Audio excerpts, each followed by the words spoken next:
Did you know? Why tires are black?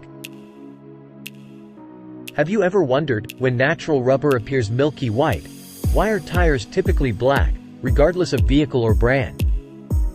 Is it for any aesthetic reasons? In this video we will explore the fascinating science behind the color of tires.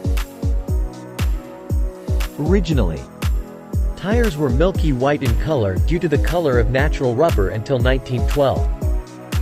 After vulcanization, pure rubber tends to be soft and less resistant to wear and tear. It also heats up rather quickly, increasing the likelihood of deformities. To increase the longevity of tires, tire manufacturers added zinc oxide to the formula, which gave the tires a brighter white appearance. After the outbreak of World War I, zinc oxide became scarce.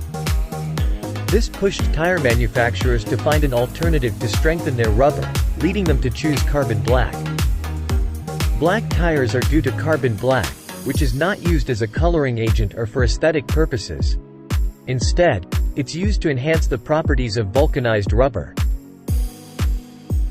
Carbon black proved to be a superior substitute to zinc oxide in various aspects, making it a lasting ingredient in automotive rubber formulations.